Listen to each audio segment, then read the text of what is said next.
Luffy S. Weather, Ayalela mesmo. Fiel é Deus, aleluia, amém? Aleluia, louvado seja Deus. Hoje, como sempre falo, infectologista espiritual e psicanalítico, e teologicamente eu quero falar de uma sociologia bíblica. Como é isso, pastor? Não só a escola dominical do ensino, que é a base de uma integração sociológica, e a organização fundamental para uma relação humana corporalmente, desse movimento integrante sendo uma base necessária do intelectual para o espiritual. E psicologicamente falando, é interessante, sendo essa parte integrante, sendo uma base necessária desse aprendizado, desta determinação cristianizada, desse sistema para esse aprendizado e equilíbrio que serve para fugir das coisas vulneráveis dessa ação imperativa luciferiana que é tão atuante, pois é a base para o apoio espiritual, que se chama Espírito Santo, atuando dentro do nosso, com seus dons, organizando o agir emocional, que é o equilíbrio, que são os frutos desse Espírito Santo, que separa também as obras da carne para essas atitudes que temos que ter racionalizada. E pois aí as banalidades corporal, eu posso dizer assim, do agir humanamente, essa corporação está hoje degrenativa, porque é o agir dessa atuação imperativa de atitude luciferiana, pois eu posso dizer paulatinamente os objetivos do dever de roubar, matar e destruir são princípios de condutas comportamentais, sociais, como o exemplo de familiar, que são as regras do nosso dever da obediência a esse princípio ético, pois a retardação educacional nesse sentido é o que faz parte da nossa sociedade hoje, pois dentro deste conflito, eu posso dizer, religioso, que hoje são discriminações da evolução mental, e a consistência que inferioriza umas às outras religiosamente, mas eu posso dizer que a opção da escolha religiosa não pode se depender desse estado político atuante que hoje vivemos, que convivemos. Mas vamos tomar como base a leitura do livro de Tiago, no capítulo 2, e também Romanos, no capítulo 2, para sermos objetivamente, dentro desse relacionamento espiritual, para falar dessa sociologia bíblica, desse ensino, para essa integração que nós temos como base fundamental, que é a relatividade humana, desse intelecto nosso, que não pode só agir no espiritual, mas psicologicamente.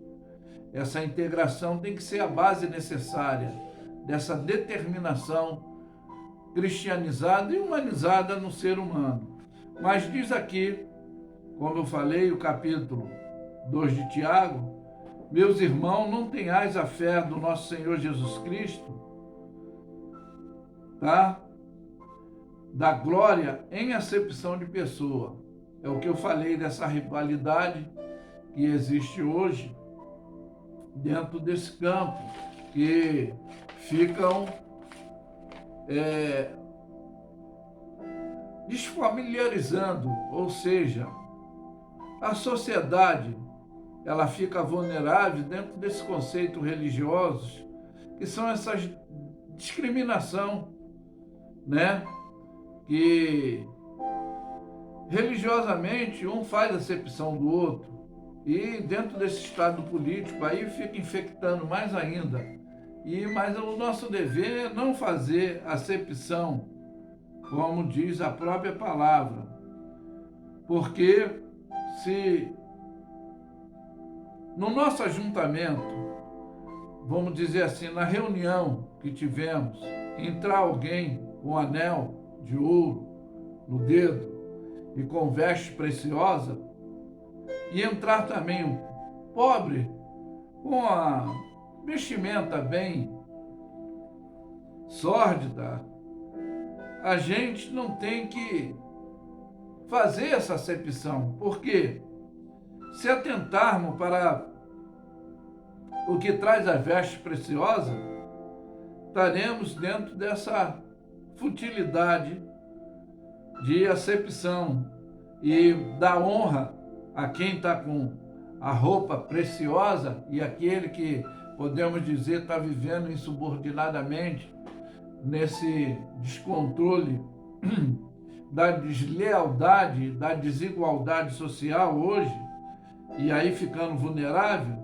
e a gente não dá prioridade a essa concepção de relatividade humana, então a gente cria essa discriminação. Então não devemos fazer essa discriminação, não devemos ter esse juízo de maus pensamentos, que é o que diz a palavra, para a gente não fazer isso. Porque se a gente entender, Deus escolheu os pobres desse mundo para serem ricos na fé, herdeiros do que Ele prometeu àqueles que o amam. E essa relatividade é o amor ao próximo. E se nós desonrarmos os pobres, e que, na realidade, quem nos oprime nessa deslealdade social, e às vezes ficamos vulneráveis, né? Nos arrasta para os tribunais da justiça para não dar os direitos, quando às vezes somos escravizados em alguma área que nos atinge. Somos ricos, que têm esse empoderamento. E aí é que eles blasfemam da sensibilidade sobre o nome daquele que invoca que Jesus é o caminho, a verdade e a vida. E todavia, aí não se cumpre a lei real das Escrituras, que eu falo, que é amar o nosso próximo e fazer o bem. É o que está nesse texto, nesse contexto. Mas, se nós fazemos acepção de pessoa, nós estamos cometendo pecado também. E que o pecado é errar o alvo, né? Então, não seremos diferenciados pela lei, estaremos sendo também transgressores. E qualquer que guardar a lei e tropeçar num só ponto, também será culpado de tudo isso. Aquele que quer corrigir, como a palavra de Deus diz em Mateus 7, querer tirar o argueiro do olho do irmão está na trave, querer julgar, condenar, a gente não deve fazer isso para não ser julgado, não ser condenado. É o que diz aqui, porque aquele que diz não cometerás adultério também disse não matarás. Se tu, pois, não cometeres adultério, mas matares, está feito como um transgressor dessa lei, da obediência a princípios éticos. E assim, falai e procedei como devemos ser julgados pela lei da liberdade, porque o juízo será sem misericórdia sobre aquele que não usa, não exercita a misericórdia, mas triunfará sob o juízo de Deus, sob essa desigualdade que socialmente estamos vivendo. Que o homem pensa que a nossa vida só é nesse campo temporário em que vivemos. E aí eu quero finalizar aqui, que diz: porquanto és inescrutável quando julga o homem, a quem quer que seja, porque condenas a ti mesmo. É o que anteriormente eu falei, de não julgar, não condenar, para não ser julgado, para não ser condenado. Com a mesma medida que nós medimos, seremos medidos. Naquilo em que julga a outro, pois tu também serás julgado, se faz o mesmo. E bem sabemos que o juízo de Deus é segundo a verdade sobre os que tais coisas fazem. E tu, homem, que julgas os que fazem tais coisas, cuida de fazer tu escapará do juízo de Deus? Se eu condeno, critico e não sou exemplo, né? Ou despreza tu as riquezas das beneficências, da paciência, da longanimidade, ignorando as benignidades de Deus, que leva o homem ao arrependimento, para essa comunicação de relatividade socialmente do que eu estou falando, e não só o dever educacional do campo espiritual, mas é o comportamento.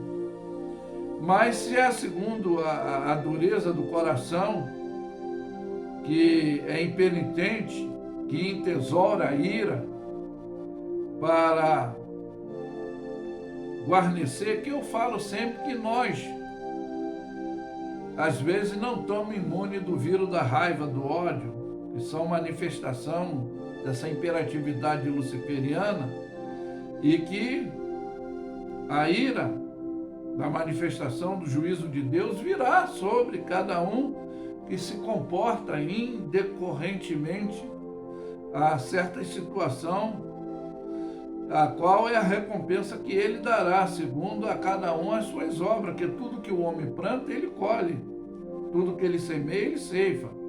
Bom, a saber, a vida eterna aos que com perseverança fazem o bem e procuram a glória e a honra e incorrupção, não ficam vulneráveis a essa desestabilidade desse intelectual. É o que eu estou falando, dentro dessa ação que hoje, politicamente, é o Estado que está tentando movimentar a divisão.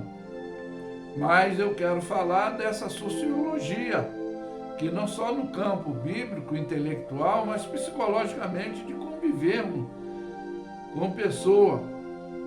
E é essa incorrupção que nós temos que aprender a lidar e não se adequar a ela.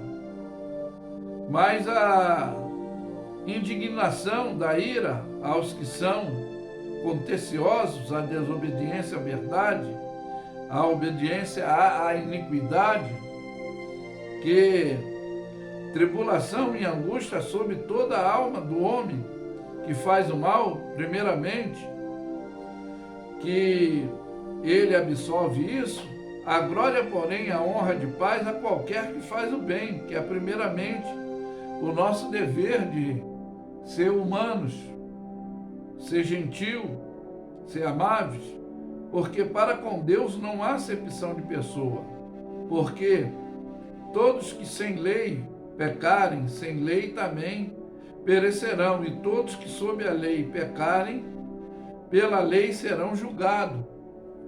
É essa obediência que nós devemos ter, porque os que ouvem a lei não são justos diante de Deus, mas os que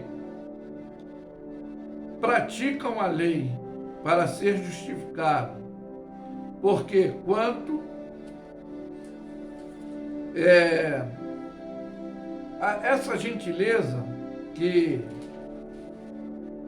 não só tem lei e fazer naturalmente as coisas que são da lei, que o nosso agente policiador é a nossa consciência. Então, não tendo eles essa lei dos deveres para si mesmo, mas são a lei dessa afetividade, desse decreto celestial que é o amor ao próximo, e os quais mostram pela obra que está a essa exemplificação, testificando que a consciência do seu pensamento, que aquele que atua erroneamente o acusa, e o que procede compactuadamente, é o que eu falei do agente policiador, é a nossa consciência, que a gente, quando devemos fazer coisas boas, não fazemos, e depois ficamos cogitando entre nós mesmos, que são as reflexões, ou eu poderia, eu deveria e não fiz. Então a nossa mente, ela nos cobra. E aí que está, no dia em que Deus há de julgar os segredos dos homens por Jesus Cristo, segundo o Evangelho, que é ensinado não só para uma condição religiosa, mas sociologicamente falando, independente da condição religiosa, do convívio social, que é o dever. Jesus não fazia acepção e nós não devemos fazer acepção. Então, essa integração, dessa imperatividade, é o que eu quero deixar bem nítido, que é necessário essa determinação sistemática desse aprendizado para o equilíbrio, para não ficarmos vulneráveis e termos essa integração social, que é a organização fundamental, não só religiosamente, mas na área humana, para esse comportamento, que é integrante, que é uma base necessária desse intelectual. Mas que fica essa mensagem expressiva, que nós temos que não agir só com palavra, mas a ação da atitude demonstrada quando podemos ajudar um necessitado, um debilitado, devemos agir sim, independente do crédulo religioso, independente de como ele pensa, age ou atua. Se nós temos o amor ao próximo, então vamos manter essa relação humana, independente da espiritualidade, mas o dever psicologicamente de usar esse detalhe que significa misericórdia, que é mismascórdia, sentir a miséria alheia, é se colocar na condição que o outro está vulnerável e poder ajudar enquanto nós podemos. É por isso que eu afirmo que Lefi é suede aiaulela mesmo. Fiel é Deus, aleluia, amém? Ficam todos na paz.